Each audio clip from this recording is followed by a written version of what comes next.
So hey guys, welcome back to my channel. My name is Kavya Bhatt and I am science educator on this amazing platform Progressive Education where we build progress every day. Short form में इस channel को मैंने pro add करके लिखा है.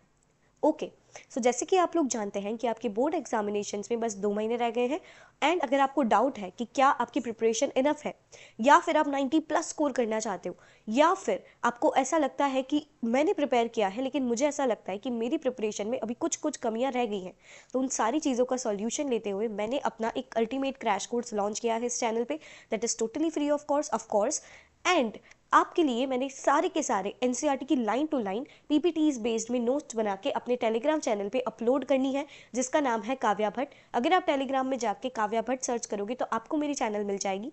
मैंने अपने इस क्रैश कोर्स में 3 चैप्टर्स टोटली कंप्लीट करा दिए हैं that is life processes and chemical reactions and equations. मैंने उसकी सारी थियोरी और क्वेश्चन प्रैक्टिस करा दी है. आपकी केमिकल रिएक्शंस का एक बैलेंसिंग वाला जो हिस्सा है वो आपके 7th डे पे आएगा, 7th डे के चैलेंज में आएगा. प्लस आपकी जो लाइफ प्रोसेसेस की NCERT line to line series है वो भी आपके 7th डे पे आएगी. आज पर्टिकुलर डे 6th डे के चैलेंज में मैं कंप्लीट करवाऊंगी आपको लाइट और केमिकल रिएक्शंस एंड इक्वेशंस की एनसीईआरटी लाइन टू लाइन. क्यों कर रहे हैं हम लोग ऐसा? Because you know that for me and for you to NCERT is so called soul companion. ठीक है, आपके कोई भी क्वेश्चंस एनसीईआरटी के बाहर नहीं बनते हैं. मैं कोशिश करूंगी इन वीडियोस को टोटली कंसाइज करने की.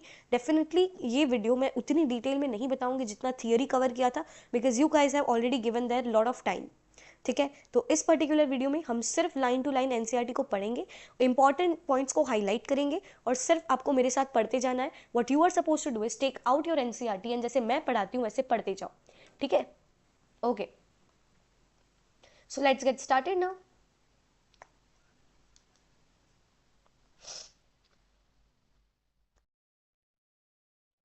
स्टार्ट करते हैं. ठीक है, हम फर्स्ट कवर कर रहे हैं, फर्स्टली हम आपका कवर कर रहे हैं केमिकल रिएक्शंस एंड इक्वेशंस को. इसके बाद मैं पोस्ट करूंगी लाइट रिफ्लेक्शन एंड रिफ्रैक्शन जो कि आपका आएगा ऑलमोस्ट 3 PM को. ठीक है, ये मैं 10 AM को कंप्लीट करा रही हूँ. आपको क्या करना है, मैंने थियोरिटिकल सारी आपको पढ़ा दिए. आपके पास अगर नोट्स नहीं है तो आप टेलीग्राम पे जाके उन पीपीटीज को डाउनलोड करोगे, उनको पढ़ लोगे, याद करोगे कि मैंने लाइन टू लाइन कैसे आपको ब्यूटीफुली हर चीज़ समझाई है. ट्रिक को, बैलेंसिंग की सब याद करोगे. एनसीईआरटी मैं जैसे ही ये वीडियो आपका बंद होता है आप एनसीईआरटी को एक बार देख लोगे. आपने जितने भी हाईलाइट किए हैं पॉइंट्स को मेरे साथ आप उसे देख लोगे. ठीक है, सो let's get started.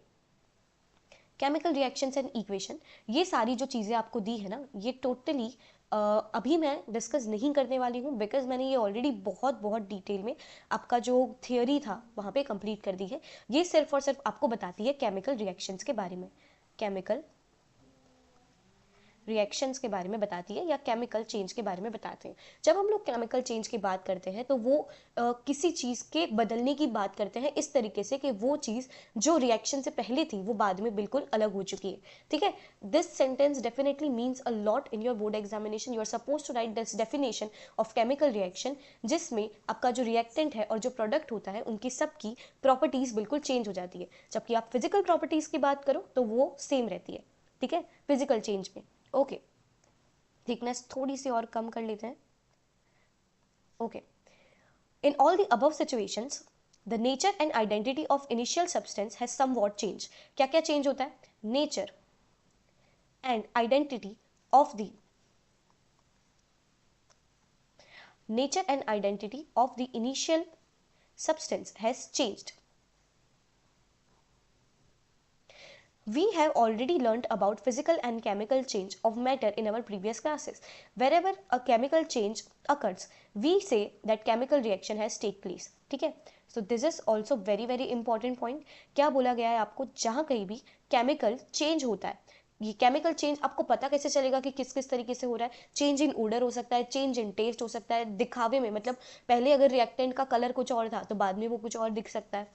We can say that chemical reaction has taken place. आप जो है मेरे साथ अपनी एनसीईआरटी को इसी तरीके से जैसे मैं कर रही हूँ हाईलाइट करते जाइए. आपको क्या करना है, जो मैं समझा रही हूँ समझते जाना है और वीडियो के बाद आप एक बार हाईलाइटेड पॉइंट्स को पढ़ लेना. ठीक है, You may have perhaps wondering as to what is actually meant by a chemical reaction. How do we come to know that a chemical reaction has taken place? Let's perform some activity about it. आपकी सारी activities किस तरीके से लिखनी है, क्या होती है, ये डेफिनेटली मैं अपने थियोरिटिकल लेक्चर में बहुत बहुत बहुत डिटेल में बता चुकी हूँ. So I don't want to waste any time out here. ठीक है, मैं डेफिनेटली आपको लाइन टू लाइन रीड करा रही हूँ. यहाँ पे मैं आई हूँ आपके हाईलाइटेड पॉइंट्स को कवर करने के लिए और आपको ये बताने के लिए कि क्वेश्चंस कहाँ से आ सकते हैं एनसीईआरटी की लाइन्स से. ठीक है, अगर आपको सारी एक्टिविटीज़ सीखनी है डिटेल में तो आप मेरा उस पर्टिकुलर थियोरी को जाके देखिए. मैंने वीक 1 की प्लेलिस्ट भी बना दी है आपके लिए. ठीक है, डे 3 या 4 में मैंने केमिकल रिएक्शन कराया था, वन शॉट में कराया था, बहुत अमेजिंग चैप्टर कराया था, सारी activities line to line cover की थी. एक्टिविटी बेस्ड क्वेश्चंस आते हैं, अगर आपको एक्टिविटी कवर करनी है पहले जाके वो देखिए. ठीक है, यहाँ से अगर मैं आपको पेज 1 की बात करूँ तो यहाँ से आपका क्वेश्चन आ सकता है. आपको पूछ सकते हैं कि केमिकल रिएक्शन क्या होता है. डिफरेंस पूछ सकते हैं, difference between physical and chemical change. ठीक है, तीसरा आपको ये बोल देंगे कि उसके एग्जाम्पल्स बताओ, एग्जाम्पल्स ऑफ केमिकल रिएक्शन. ठीक है, फर्स्ट पेज से इतनी चीजें वो पूछ सकते हैं आपसे. Okay, you must have observed that magnesium ribbon burns with a dazzling white flame which changes into white powder. This powder is called magnesium oxide. It is formed with reaction of magnesium present in the air. देखो ये जो particular activity है ना, इसमें आप लोग क्या करते हो कि एक मैग्नीशियम रिबन को रब करते हो साइन पेपर से. ठीक है, और फिर उसको जलाते हो बर्नर के सामने. तो फिर उसके क्या ऑब्जर्वेशंस आते हैं ये मैंने आपको यहाँ पे बताया. Magnesium ribbon Burns with dazzling flame. ये एक बहुत बड़ा और बहुत इम्पॉर्टेंट आपका पार्ट है, इससे हमेशा क्वेश्चंस बनते हैं. इनटू वाइट पाउडर क्या होता है, डेजलिंग वाइट फ्लेम के साथ वो डेजलिंग वाइट कलर ऐसा करते हैं, रेड ही रखते हैं ताकि आप कंफ्यूज ना हो जब आप इसके नोट्स को डाउनलोड करो मेरे चैनल से. ठीक है, डेजलिंग वाइट फ्लेम, एकदम चमकदार वाइट फ्लेम आती है. ठीक है, होता है उसे कन्वर्ट, और क्या प्लस क्या होता है, वाइट पाउडर में वो बर्न होता है. वाइट पाउडर इज बेसिकली ऐश. ठीक है, the powder is magnesium oxide. ये पाउडर मैग्नीशियम ऑक्साइड है. ये क्यों बनता है, reaction between magnesium and oxygen present in the air. ये आपका पर्टिकुलरली पूरा ही जो आपका ये इतना सा छोटू सा पैराग्राफ है, ये बहुत इंपॉर्टेंट है. इससे आपके एमसीक्यू के फॉर्म में पूछ सकते हैं. किस तरीके से पूछेंगे एमसीक्यू के फॉर्म में, ये बताओ कि मैग्नीशियम जो रिबन है वो कौन से कलर की फ्लेम देती थी, ये आपका एमसीक्यू हो गया. फिर किस कलर का पाउडर देती थी या ऐश देती थी, ये आपका क्वेश्चन हो गया. फिर आगे क्या क्वेश्चन होगा कि मैग्नीशियम को जिसको आप रब क्यों करते थे सैंड पेपर से, या फिर केमिकल रिएक्शंस क्या होगा. ये इंपॉर्टेंट सारे क्वेश्चन आ गए. एमसीक्यू में पूछ सकते हैं, 2 मार्कर में पूछ सकते हैं, 3 मार्कर में पूरी एक्टिविटी पूछ लेंगे. मैंने आपको हर एक एक्टिविटी डिटेल में एक्सप्लेन की है अपनी थियोरिटिकल लेक्चर में. Again this is a kind request to you, पहले जाके उसे देख लो तो ये आपको लाइन टू लाइन आसानी से समझ आ जाएगी. उसका लिंक मैंने डिस्क्रिप्शन में दे दिया है. इस पूरे चैप्टर में टोटल 11 एक्टिविटीज़ हैं और इस चैप्टर से बहुत सारी संभावनाएं हैं एक्टिविटीज़ पूछे जाने का. आपको ये 2 एक्टिविटीज़ दी हैं जो अगेन मैं यहाँ पे एक्सप्लेन नहीं करने वाली हूँ. आप जाके उस वीडियो को देख लेना. ठीक है, फ्रॉम दीज 3 एक्टिविटीज़ हमने क्या क्या चीज़ें ऑब्जर्व की हैं. Following are the observations, I am so sorry for this. Following are the observation that help us to determine whether chemical reaction has taken place. क्या क्या है, सबसे पहला है मेरा change in state, change in colour, evolution of gas and change in temperature. ठीक है, अगर मैं आपको इस पर्टिकुलर डायग्राम की बात बताऊँ ना स्टूडेंट्स, इस डायग्राम की बात बताऊँ तो इसमें ये लोग क्या कर रहे हैं, जिंक ग्रेन्यूल्स को ले रहे हैं H2SO4 के अंदर. एक फ्लास्क लिया, उसमें जिंक ग्रेन्यूल्स डाले सॉरी H2SO4 और HCl डाला. इससे एक गैस जो है वो इवॉल्व हो रही थी और उस गैस के बाद बीच में नहीं, उसके पास जब फायर को लाया गया तो वो एक पॉपिंग साउंड दे रही थी. तो वो गैस थी, वो हाइड्रोजन गैस थी. ठीक है, as we observe the changes around us, we can see that there are large variety of chemical reactions taking place around us. Cooking, आपकी मम्मी जो कुकिंग करती है या आप खुद कुकिंग करते हो तो वो भी एक केमिकल चेंज है, ठीक है. हर एक चीज में केमिस्ट्री भी इन्वॉल्व होती है. साइंस इज अ सब्जेक्ट जिसमें फिजिक्स, केमिस्ट्री और बायोलॉजी भले ही मतलब पार्ट अवेज हो, तीनों डिफरेंट फील्ड्स हो, लेकिन all three fields are interconnected somehow, ठीक है. इस चैप्टर में हम लोग उनके बारे में डिटेल में पढ़ेंगे. इससे आपको बस यही पूछा जा सकता है कि जो आगे वाले क्वेश्चन में था ना, कि आप कैसे डिटरमाइन करोगे कि केमिकल रिएक्शन कैसे हो रहा है. ओके, नाउ केमिकल इक्वेशंस की तरफ पढ़ते हैं. केमिकल इक्वेशन क्या होती है? लैंग्वेज होती है केमिकल रिएक्शन की. Let us describe when magnesium ribbon is burned in oxygen it gets converted into magnesium oxide. The description of the chemical reaction in the sentence is quite long. मैं हमेशा ऐसा लंबे स्वर में नहीं बोल सकती, so sorry again. मैं हमेशा ऐसे लंबे स्वर में नहीं बोल सकती हूँ कि मैग्नीशियम ऑक्साइड बनता है मैग्नीशियम और ऑक्सीजन को मिलाने से. जब मैं पूरे सेंटेंसेस में किसी रिएक्शन को बताती हूँ तो वो बहुत लेंदी हो जाती है. तो हमने क्या किया, इक्वेशंस निकाले. इक्वेशंस मेरी जो है लैंग्वेज है मेरे केमिकल रिएक्शन की, ठीक है. It can be written in shorter form, definitely shorter form में लिख सकते हैं. Simplest way to write it is in word form, और वर्ड फॉर्म को भी हम लोग छोटे छोटे इक्वेशन में डिवाइड कर देते हैं. ये आपका वर्ड फॉर्म वाला रिएक्शन था, ठीक है. The substances that undergo chemical change in the reaction this magnesium and oxygen are reactants. जिन चीजों में रिएक्शन हो के कोई दूसरी चीज बन रही है वो है आपकी रिएक्टेंट, और जो चीजें बन रही है रिएक्शन के बाद वो है आपके प्रोडक्ट्स, ठीक है. जो न्यू सब्सटेंस बने हैं मैग्नीशियम ऑक्साइड, जो form during the reaction are known as product. ये आपको कभी कभी ना ऐसे पूछ लेते हैं कि डिफाइन, मतलब मैंने तो नहीं देखा ज़्यादातर इस तरीके के क्वेश्चंस पूछे जाएं जहाँ पे आपको रिएक्टेंट और प्रोडक्ट को डिफाइन करना. बट आप क्या कर सकते हो, केमिकल रिएक्शन की ना जो डेफिनेशन लिखते हो इसमें आप रिएक्टेंट और प्रोडक्ट को भी डिफाइन कर सकते हो अगर 2 मार्क में पूछा जाए, ठीक है. The word equation shows that reactants or product to go through arrow and place between them. The reactants return in left hand side with plus sign between them. इसका मतलब बस यही है कि जो रिएक्टेंट है उसके बीच में एक प्लस साइन बताई गई है, जिसका मतलब ये है कि उन दोनों को जोड़ के एक तीसरा प्रोडक्ट बन रहा है. कई बार जो है जो लेफ्ट हैंड साइड आपका रिएक्टेंट होता है उसे तोड़ के भी दूसरे प्रोडक्ट्स बनते हैं, ठीक है. जब रिएक्टेंट टूटता है तो तब माइनस का साइन नहीं दिया जाता. मैम ये हमें पता था कुछ भी. क्या आपको हम बेवकूफ लगते हैं? लगते तो हो, बेवकूफ तो तुम हो. Okay, writing a chemical reaction किस तरीके से लिखा जाता है? हाथ से. खबरदार जो किसी ने कमेंट में ये लिखा है कि केमिकल रिएक्शन को हाथ से लिखा जाता है, ठीक है. When I used to study in class 10th, और मैंने इतनी बार एनसीईआरटी को पढ़ा था कि I was so mad at NCERT के इस क्वेश्चन को ना, राइटिंग अ केमिकल रिएक्शन, ये जो पूछा जाता है ना, मैंने इसके बाजू में लिख दिया था हाथ से. So if you are frustrated too, थोड़ा सा दिमाग खराब हो रहा है आपका पढ़ पढ़ के, तो आप भी ये लिख दो, फ्रस्ट्रेशन ऐसे उतार दो. Is there any other shorter way of representing chemical reaction? Definitely है, तभी तो हम पढ़ रहे हैं, तभी आप पढ़ा रहे हो. Chemical equations can made more concise, ज़्यादा कंसाइज होने चाहिए, यूजफुल होने चाहिए if use in chemical formula instead of words. पता है ये हर एक डिटेल को ना मैंने अपने नोट्स में ऐड किया है. तो इवन इफ आपको ऐसा लगता है कि आपको सब कुछ आता है, तो ये भी हो सकता है कि आपको कुछ भी नहीं आता, तो जाके उस थ्योरी वीडियो को जरूर देखना. Chemical equation represent a chemical reaction, ये मैंने आपको बता दिया है. If you recall the formula of magnesium, ये कुछ काम का नहीं था, ये बस फॉर्मूला को आपने इक्वेशन में लिख दिया. कैसे टाइप के क्वेश्चन आ सकते हैं इस पर्टिकुलर चीज से? डिफाइन केमिकल इक्वेशन, ठीक है, डन. इतना ही पढ़ना था. Count compare number of element LHS RHS with arrow, ये भी किसी काम का नहीं है ये paragraph,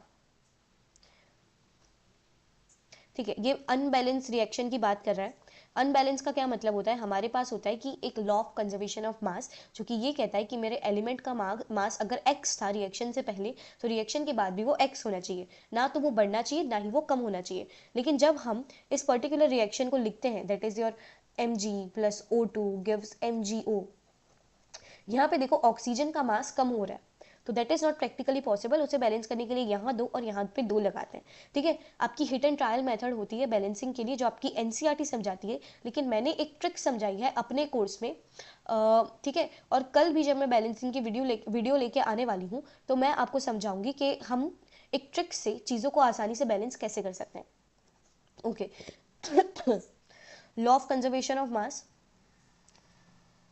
that you studied in class 9, मास जो है उसे ना ही क्रिएट किया जा सकता है ना ही डिस्ट्रॉय किया जा सकता है किसी भी केमिकल रिएक्शन में.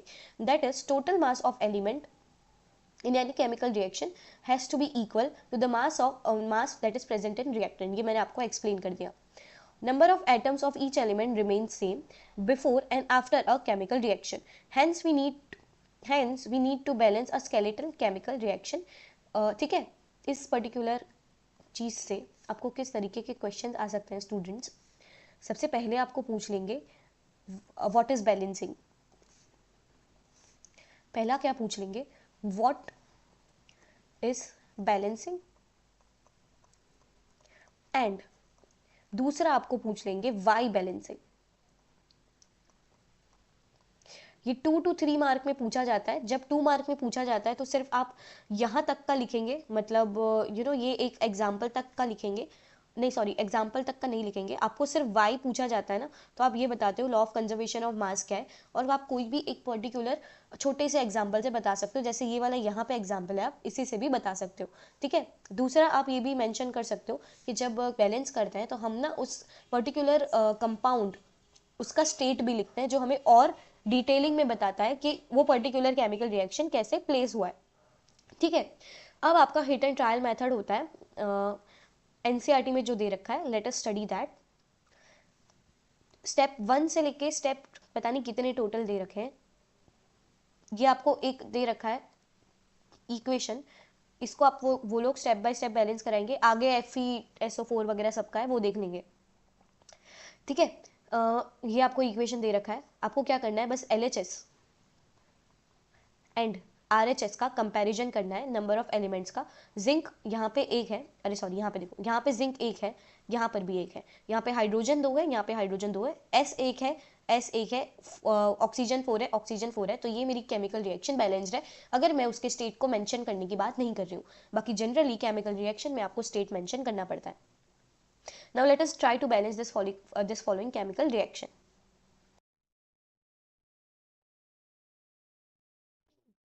Step 1, to balance a chemical reaction सबसे पहले आप उसके आसपास बक्से बनाओगे.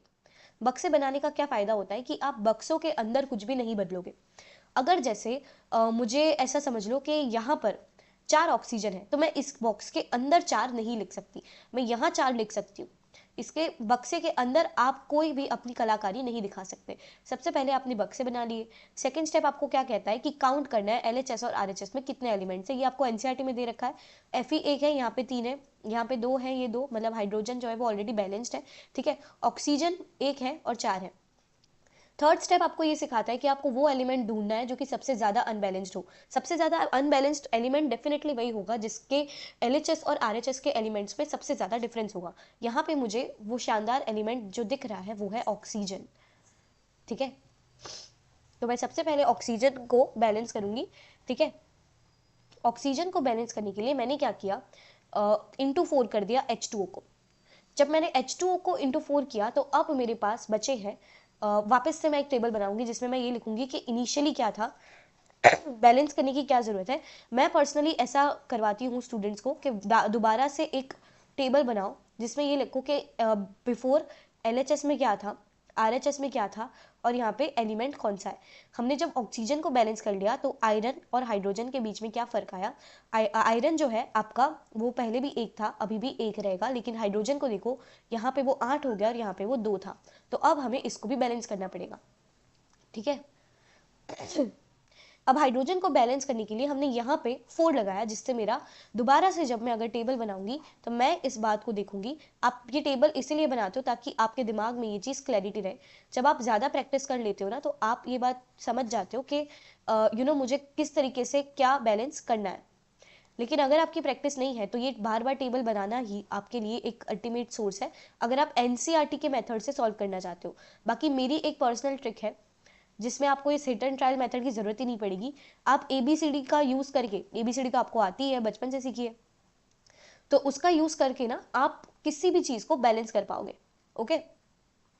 उसके लिए आप कल का सेशन ज्वाइन करना. कल RHS कल आएगा बैलेंसिंग के ऊपर एक पूरा वीडियो. ठीक है. ज़्यादा लंबा नहीं लूँगी, 20 मिनट का मैक्सिमम, उससे ज़्यादा नहीं करूँगी. ठीक है.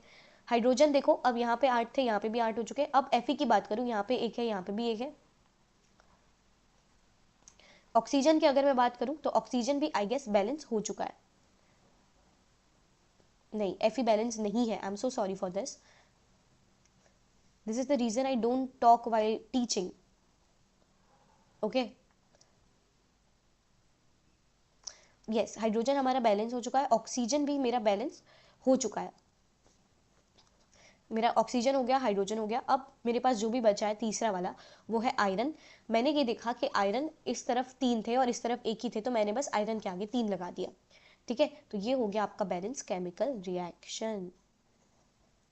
आपको बस ये इंश्योर करना है, जब आप लास्ट में देखोगे तो आपको दोबारा से हिट एंड ट्रायल के मतलब LHS और RHS में एलिमेंट को काउंट करना है, अगर सेम है तो फिर आपका रिएक्शन बैलेंस्ड है, ओके।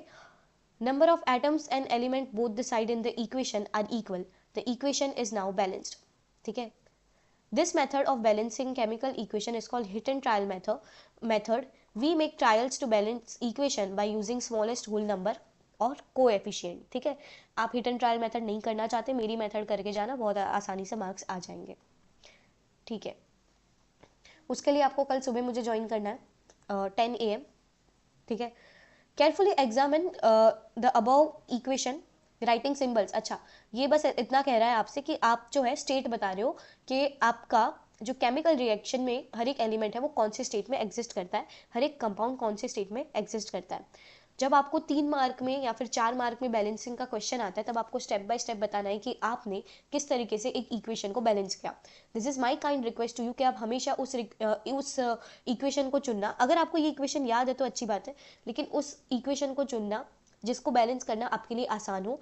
दैट इज एक आप जो अगर 3 मार्कर में आ गया तो आप ये ले सकते हो 2 MgO प्लस मतलब जो 2 MgO वाला आपका रिएक्शन था ना, ऊपर पड़ा Mg plus O2 gives 2 MgO, वो वाला ले लेना। उसको आप जो है समझा देना लाइन वाइज, ठीक है, कि आपने किस तरीके से बैलेंस किया। क्या करोगे, सबसे पहले टेबल बनाओगे, सबके आसपास सबसे पहले स्टेप 1 में आप टेबल एक बक्सा बनाते थे, फिर ये लिखते थे कि बक्से के अंदर कुछ चेंज नहीं करना है। दूसरा स्टेप क्या लिखते थे कि LHS और RHS में एलिमेंट्स को काउंट करना है, कर दिया। फिर वो चुनो जिसको बैलेंस करने की जरूरत है, उसको बैलेंस करो, देखो कोई और अनबैलेंस नहीं हो रहा है, हिट एंड ट्रायल लगाते रहो और आंसर लाते रहो, ठीक है। Okay, note that symbol G is used for H2O to indicate that this is reaction water is form of steam, ठीक है, ये इंपॉर्टेंट है। H2O के लिए जब हम लोग गैसियस लगाते हैं ना, तो इसका मतलब पानी जो है वो वेपर फॉर्म में एग्जिस्ट कर रहा है, और इसी वेपर को यहाँ पे जो है स्टीम बताया गया है। Usually physical states are not included in chemical equations unless it is necessary to specify them, ठीक है। जब तक बहुत ज़्यादा ज़रूरी नहीं हो, आप जो है स्टेट को मेंशन नहीं करते हो केमिकल रिएक्शन में। जब मैंने बोर्ड का पेपर दिया था तो मैंने ये बात ध्यान से ऐसे समझ के रखी थी कि मैं जो है सारी के सारी केमिकल रिएक्शंस रट के जाऊँ और उनके फिजिकल स्टेट्स भी। इससे क्या होता है, आपका आंसर जो है बाकी के जितने भी चेक करने वाले होते हैं पेपर्स, उनसे ज़्यादा अच्छा लगता है। कुछ बार हम लोग कैटलिस्ट और जो भी आप एनवायरनमेंट क्रिएट करते हो रिएक्शन के आसपास, वो भी आप मेंशन करते हो ताकि रिएक्शन जो है ज़्यादा डिटेल में आप बता पाओ। This is your photosynthesis. Sunlight और क्लोरोफिल जो है उसकी प्रेजेंस में हो रहा है, आपने ये दिखा दिया, ठीक है। Okay, types of chemical reaction के बारे में पढ़ते हैं। ड्यूरिंग अ केमिकल रिएक्शन, अरे chemical reaction, atoms of one element do not change to those of another element, nor do atoms disappear from the mixture or appear somewhere else. Actually, chemical reaction involves breaking and making of bonds of atoms produce new substances that you will study in this 3 and 4 chapter. इसकी language खाली थोड़ी सी मुश्किल लग सकती है इसकी, but ये सिर्फ इतना कहना चाहता है कि जैसे आप नए प्रोडक्ट्स बनने देखते हो, आपको ऐसा लगता है कि ऑक्सीजन कहीं चला गया है, हाइड्रोजन कहीं चला गया है, तो वो अपने आप से कहीं जाता नहीं है, बस उसने आपका स्टेट बदल दिया है, ठीक है। एक रिएक्शन में रिएक्टेंट ने खुद को एक नया रूप दे दिया है प्रोडक्ट का। ओके, एक्टिविटी ये मैं करा चुकी हूँ, ठीक है। Let's not talk about it right now. Observation दिखा देती हूँ मैं। Calcium oxide reacts vigorously with water to produce slaked lime. एक जो है इंपॉर्टेंट चीज़ जो मैं आपको बताना चाहती हूँ वो ये है कि CaO उसको आप लोग बोलते हो क्विक लाइम, CaOH ट्वाइस इसको आप बोलते हो स्लेक्ड लाइम, और CaCO3 को आप बोलते हो लाइमस्टोन या फिर मार्बल। इससे ये बनता है, इससे ये बनता है, सिमिलरली इसके टूटने से ये बनता है और इसके टूटने से ये बनता है। ठीक है, जब CaO रिएक्ट करता है पानी के साथ तो ये बनाता है CaOH ट्वाइस। मैं अभी इस रिएक्शन को बैलेंस फॉर्म में नहीं लिख रही हूँ, CaOH ट्वाइस। और जब ये CaOH ट्वाइस रिएक्ट करता है कार्बन डाइऑक्साइड के साथ तो ये बनाता है CaCO3 प्लस H2O, जो रिएक्शन आपको यहाँ दे रखी है। This 3 reactions are very important for your examination point of view. Calcium oxide and water combine to form single, बिल्कुल आपकी तरह, single product calcium hydroxide. Such reaction in which single product is formed from 2 or more reactant is known as combination reaction. Combination reaction की directly definition पूछी जा सकती है plus example. ठीक है, आपको ना डायरेक्टली 4 मार्कर में ऐसा क्वेश्चन पूछ सकते हैं कि आप बताओ अलग अलग टाइप के रिएक्शंस क्या होते हैं। ठीक है, और दूसरा क्या पूछ सकते हैं आपको कि कोई भी 2 रिएक्शन को बोल देंगे कि आप डिटेल में एक्सप्लेन करो। कॉम्बिनेशन रिएक्शन क्या होता है, मेरा A प्लस बी रिएक्टेंट मिलके C रिएक्टेंट बनाता है। इसके कुछ और एग्जांपल्स है, burning of coal in presence of oxygen, तो उससे मुझे कार्बन डाइऑक्साइड मिलता है। लेकिन अगर इनसफिशिएंट ऑक्सीजन प्रेजेंस हो C प्लस O2 फिर बना देता है कार्बन मोनोऑक्साइड। कब? जब insufficient amount of oxygen present होता है। इनसफिशिएंट यानी कि इसको ना हम लोग इनकम्प्लीट कंबशन बोलते हैं। कंबशन क्या होता है कि किसी भी चीज़ का ऑक्सीजन की प्रेजेंस में बर्न होना। तो इनकम्प्लीट क्या होता है, जब ऑक्सीजन फुलफिल्ड नहीं है किसी रिएक्शन में। In simple language we can say that when 2 और more substances of elements are come, this is a combination reaction. Same चीज़ ऊपर की नीचे छापी हुई है। ठीक है, burning of natural gas. Natural gas का आपको डायरेक्टली पूछ सकते हैं कि फॉर्मूला क्या है। ठीक है, पूछ सकते हैं कि फॉर्मूला। हम कोई ऐसा चांस नहीं लेना चाहते हैं, ऐसे सवाल मैंने देखे नहीं इतने सालों में, but let's not take any chance. ये 1 मार्कर में आ गया तो क्या करोगे, फॉर्मूला ऑफ नेचुरल गैस। और एक इंपॉर्टेंट बात यहाँ पे इसमें छुपी हुई है एक्सोथर्मिक रिएक्शन की। रिएक्शन में जहाँ पे हीट रिलीज होती है एनर्जी के फॉर्म में, उसे हम लोग बोलते हैं एक्सोथर्मिक रिएक्शन। ठीक है, एक्सो यानी एग्जिट, ऐसे याद रखने को मैंने सिखाया था आपको मेरे लेक्चर्स में। रेस्पिरेशन भी एक एक्सोथर्मिक प्रोसेस है। आप मुझे कमेंट सेक्शन में रेस्पिरेशन का रिएक्शन मैसेज आउट करोगे। ठीक है, we all know that we need energy to stay alive. हमें जिंदा रहने के लिए एनर्जी चाहिए। ये सेम चीज़ बायोलॉजी में बहुत डिटेल में जा चुकी हूँ, तो अब हम लोग नहीं जाएंगे। हम बहुत सारी चीज़ें खाते हैं, राइस खाते हैं, पोटैटोज खाते हैं, ब्रेड खाते हैं, कर्टीन, हम तो मैम आलस भी खाते हैं। आपको क्या पता हम क्या क्या खाते हैं। कार्बोहाइड्रेट जो है इनको ब्रोकन डाउन किया जाता है ग्लूकोज में, और ग्लूकोज जो है कंबाइन होकर ऑक्सीजन बनाता है। इस चीज़ को ना मैं बता चुकी हूँ अपने डिटेल लेक्चर में लाइफ प्रोसेसेस के, बट यहाँ पे भी बता देती हूँ। इसको ना सेल्यूलर रेस्पिरेशन कहते हैं। अगर आपको नहीं पता कि सेल्यूलर रेस्पिरेशन क्या होता है तो वहाँ जाके पढ़ लेना। ये आपको दे रखा है रेस्पिरेशन का equation.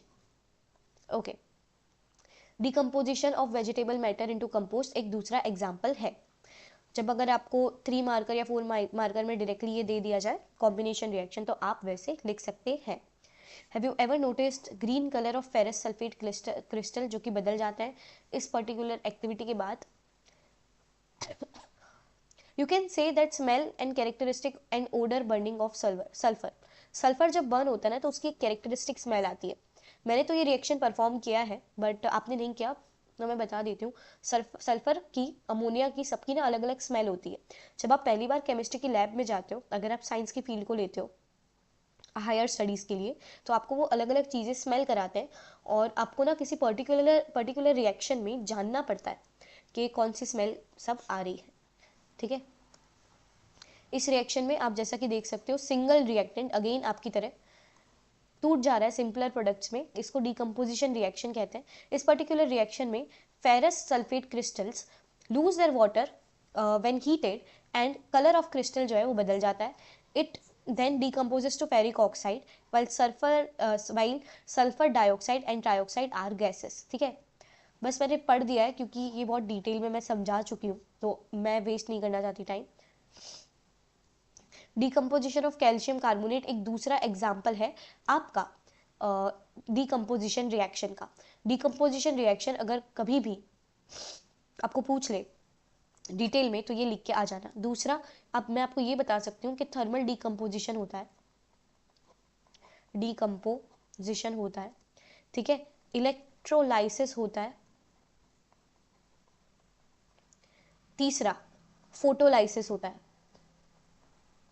As the name suggest, thermal decomposition यानी कि हीट की प्रेजेंस पे किसी चीज का टूटना, इलेक्ट्रोलाइसिस यानी इलेक्ट्रिसिटी की प्रेजेंस पे किसी चीज का टूटना, फोटोलाइसिस मतलब लाइट की प्रेजेंस में किसी चीज का टूटना।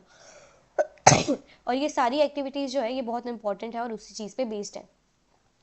ये जो है आपका सबसे खतरनाक वाला मोस्ट इंपॉर्टेंट आईएमपी आपका रिएक्शन है। ये हर बार बैलेंसिंग में पूछा जाता है। ओके, ये इस पर्टिकुलर एक्टिविटी का पार्ट है, आप इसे पढ़ सकते हैं। ओके, अगेन एक्टिविटी नहीं पढ़ रही हूँ, बस बता देती हूँ क्या कर रहे हैं ये लोग। चाइना डिश में जो है थोड़ा सा सिल्वर ले लिया और उसे फोटो मतलब लाइट के प्रेजेंस पे रख दिया और देखा उन्होंने कि जो है वो सिल्वर कलर में चेंज हो गया। तो सिल्वर कलर में क्यों चेंज होता है? क्योंकि सिल्वर क्लोराइड है वो टूट जाता है Ag और Cl2 में, जिसमें आपका जो Ag है वो सिल्वर कलर देता है और आपका जो Cl2 है वो गैस के फॉर्म में उड़ जाता है। ओके, सिमिलरली सिल्वर ब्रोमाइड भी वैसे ही रिएक्शन शो करता है और ये इंपॉर्टेंट पॉइंट है कि इसे यूज किया जाता है ब्लैक एंड व्हाइट फोटोग्राफी में। इससे पीवाई क्यों आया है, किस चीज को यूज किया जाता है ब्लैक एंड व्हाइट फोटोग्राफी में? Decomposition reaction require either in form of heat, light, energy or breaking down for reactions in which energy are given to the reaction are known as endothermic reaction। आपने इससे पहले जितनी भी activity perform करी और reactions देखे वो सारे के सारे एंडोथर्मिक रिएक्शंस थे। अब आता है आपका डिस्प्लेसमेंट रिएक्शन। डिस्प्लेसमेंट रिएक्शन में क्या होता है बच्चों कि आपका जो हायर रिएक्टिव मेटल है वो डिस्प्लेस कर देता है लोअर रिएक्टिव मेटल को उनके रिएक्शन से। आई एम सॉरी 40 मिनट्स में कंप्लीट नहीं हो पाएगा, शायद 1 आवर तक हमें जाना ही पड़ेगा। ओके, ज़्यादा चैप्टर बचा नहीं है, कोशिश करते हैं जल्दी से जल्दी। मैं थोड़ा जल्दी बोलूँगी, आप अपने मोबाइल की स्पीड को अब मत बढ़ाना बिकॉज मैं थोड़ा सा अब जल्दी सब कुछ बोलने वाली हूँ। ठीक है, इस पर्टिकुलर एक्टिविटी में आप लोग क्या करते हो कि आयरन नेल को डिप करते हो आप कॉपर सल्फेट सॉल्यूशन में। कॉपर सल्फेट सॉल्यूशन एक ब्लू कलर का सॉल्यूशन होता है, लेकिन जब आयरन नेल आप उसमें डिप करते हो तो आप देखते हो कि उसका जो कॉपर सल्फेट का सॉल्यूशन है वो जो है वो कलरलेस हो जाता है। तो उसके क्या रीजंस है? रीजंस ये है ऑफ चेंज इन कलर। पता चला? वीडियो पॉज करके बैठे हो तो पता ही नहीं चल रहा है कि मैं बोल क्या रही हूँ। चेंज इन कलर, क्या क्या रीजन है? सबसे पहले आयरन जो है उसने डिस्प्लेस कर दिया है कॉपर को CuSO4 से और ये बन चुका है अब FeSO4। ठीक है, FeSO4 का जो कलर होता है वो कलरलेस होता है और इसीलिए सॉल्यूशन का कलर जो है वो कलरलेस हो चुका है।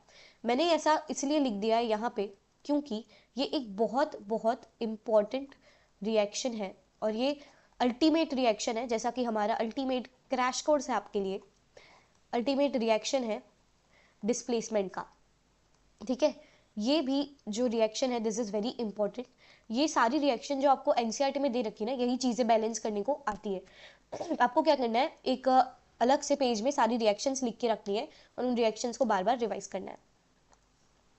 In this reaction iron has displaced और removed another element known as displacement reaction. Higher reactivity का जो मेटल है वो लोअर रिएक्टिविटी मेटल को जो है भगा देता है।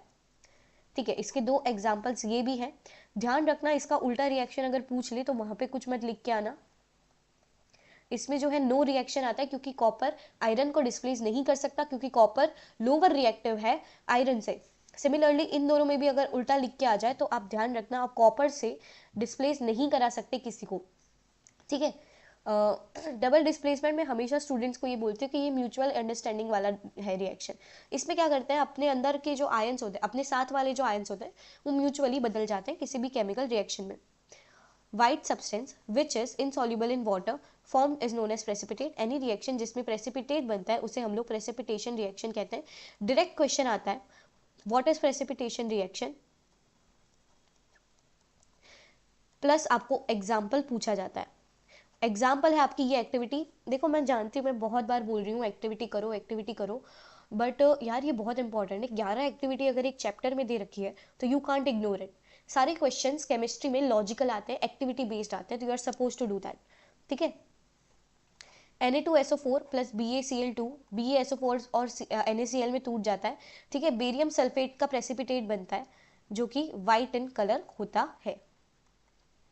कुछ नहीं कर रहे हो, दो टेस्ट ट्यूब में, एक में Na2SO4 ले रहे हो, दूसरे में BaCl2 ले रहे हो और दोनों को मिक्स कर रहे हो, तो आपको ये देखने को मिल रहा है, ठीक है। कॉज क्या है, वाइट प्रेसिपिटेट BaSO4 का बनता है और रिएक्शन ऑफ SO4 माइनस जब Ba+2 आयन के साथ होता है तब ये रिएक्शन होता है। अदर जो प्रोडक्ट बनता है वो NaCl है which remains in solution. Such reaction in which there is exchange of ions is known as double displacement reaction, ठीक है। ऑक्सीडेशन एंड रिडक्शन ये आपका आखिरी है, ठीक है। आई गेस कि 45 मिनट्स में ये सेशन कंप्लीट हो जाएगा। Do not forget to like this session and subscribe to my channel अगर आपको पूरी की पूरी साइंस इस तरीके से समझनी है कि जो आप 2025 में पेपर एकदम फोड़ के आ जाओ, ठीक है। अगेन एक्टिविटी के लिए वीडियो को जाके देखो, उसके बिना नहीं समझ आएगा कुछ भी, ठीक है। फिर भी मुझे ऐसा लगता है क्या पता नहीं देखेंगे बच्चे, तो मैं बताने लग जाती हूँ सब कुछ, ठीक है। क्या किया इसमें, चाइना डिश ली है, उसमें आपके कॉपर को रखा है और उसे हीट कर रहे हैं। The surface of copper powder becomes coated with black copper oxide. क्यों होता है ये ब्लैक कोटिंग, क्योंकि कॉपर पे ऑक्साइड की लेयर जम जाती है, बिल्कुल वैसे ही जैसे मैग्नीशियम पे ऑक्साइड की लेयर जमी हुई थी, इसीलिए हम सैंड पेपर से उसे रब कर रहे थे। कॉपर ऑक्साइड जब हाइड्रोजन की प्रेजेंस में आता है और उसे हम लोग हीट करते हैं तो वो H2O बनाता है, ठीक है। ये डायरेक्ट क्वेश्चन आ सकता है रेडॉक्स का, कि रेडॉक्स रिएक्शन क्या होता है ये बताओ। तो आप सबसे पहले क्या करोगे, आप ये बताओगे कि ऑक्सीडेशन क्या होता है। ऑक्सीडेशन क्या होता है मेरा, ऑक्सीजन का ऐड होना और हाइड्रोजन का रिमूव होना। रिडक्शन क्या होता है मेरा, ऑक्सीजन का रिमूव होना और हाइड्रोजन का ऐड होना, ठीक है। और क्या, इन दोनों का प्लस करके जो इक्वल टू होता है वो होता है मेरा रेडॉक्स। तो आप क्या करोगे, अगर आपको 3 या 4 मार्क में रेडॉक्स रिएक्शन के बारे में कुछ सवाल कर लेते हैं तो आप क्या करोगे कि सबसे पहले ऑक्सीडेशन को बता सकते हो, ऑक्सीडेशन क्या होता है, रिडक्शन क्या होता है, फिर रेडॉक्स रिएक्शन को बता सकते हो कि ऑक्सीडेशन और रिडक्शन के मिलने से जो होता है वो रेडॉक्स रिएक्शन होता है। 4 मार्कर में आ जाए 4 मार्कर में आ जाए तो आपको 2 एग्जाम्पल देने हैं और उन 2 एग्जाम्पल्स में आप क्या क्या मेंशन करोगे। सबसे पहले आप मेंशन करोगे कि ऑक्सीडेशन किसका हो रहा है, रिडक्शन किसका हो रहा है, ऑक्सीडाइजिंग एजेंट कौन है और रिड्यूसिंग एजेंट कौन है। हमेशा याद रखना बच्चों कि ऑक्सीडाइजिंग एजेंट वो होता है जिसका खुद का रिडक्शन हो रहा हो, ठीक है। ये मैं एक पॉइंट जो है आपके लिए लिख देती हूँ। इतने एफर्ट्स डालने के बाद भी अगर आप लाइक नहीं करो तो आपको जिंदा रहने का हक नहीं है, ठीक है। ओके, ZnO प्लस कार्बन जो आपको दे रहा है Zn और कार्बन मोनोऑक्साइड, ये भी एक इंपॉर्टेंट रिएक्शन है, ठीक है। मैं आपको ये बोल रही थी कि ऑक्सीडाइजिंग एजेंट क्या होता है, जिसका खुद का रिडक्शन हो रहा हो। रिड्यूसिंग एजेंट क्या होता है, जिसका खुद का ऑक्सीडेशन हो रहा हो। खबरदार जो एग्जाम में मेरी भाषा में लिख के आए हो, इंग्लिश में लिख के आना, ओके। ये बस जो आपका ऊपर जो रिएक्शन है उसी को आपको वर्ड्स में लिखना है। आप आंसर भी बोर्ड्स एग्जामिनेशन में बिल्कुल इसी तरीके से लिखते हो बच्चों। फर्स्ट आप जब बोर्ड एग्जामिनेशन में आपको केमिस्ट्री के क्वेश्चन पूछे जाते हैं तो आप डेफिनेशन से आप बताते हो कि उसमें क्या क्या है, डेफिनेशन देते हो, फिर आप रीजन बताते हो किसी चीज के होने का, फिर उसको आप एग्जाम्पल से समझाते हो और उसी एग्जाम्पल को आप जो है वर्ड फॉर्म में लिख देते हो। इससे जो है आपका आंसर जो है वो लेंदी बनता है, प्लस देखने में अच्छा लगता है, मस्त लगता है, और आपको जो है फुल मार्क्स मिलते हैं। ठीक है, सेम चीज है, let's not get into this a lot. Last आपका है, पढ़ के जाते हैं। ठीक है, रेंसिडिटी और कोरोजन है, पढ़ के जाना है। मैंने आपको बता दिया ऑक्सीडेशन क्या होता है, जिसमें आपका जो ऑक्सीजन ऐड होता है हाइड्रोजन रिमूव होता है। रिडक्शन क्या होता है, हाइड्रोजन ऐड होता है ऑक्सीजन रिमूव होता है। ऑक्सीडाइजिंग एजेंट वो होता है जिसका खुद का रिडक्शन हो रहा हो। रिड्यूसिंग एजेंट ये होता है जिसका खुद का ऑक्सीडेशन हो रहा हो। ठीक है, और ऐसा रिएक्शन जिसमें ऑक्सीडेशन और रिडक्शन साइमल्टेनियसली या फिर एक के बाद एक या फिर टुगेदर चल रहे उसे हम लोग रेडॉक्स रिएक्शन कहते हैं। अब एक इंपॉर्टेंट पार्ट है कोरोजन। ये जो है ना ये आपके एप्लीकेशंस हैं ऑक्सीडेशन के। कोरोजन और रेंसिडिटी ज़्यादातर नहीं पूछे जाते, पूछे भी जाते हैं तो मैक्सिमम 2 मार्क में आएगा। बाकी ये उतने इंपॉर्टेंट कंसेप्ट नहीं है बिकॉज ये आसानी से बच्चों को लर्न हो जाते हैं।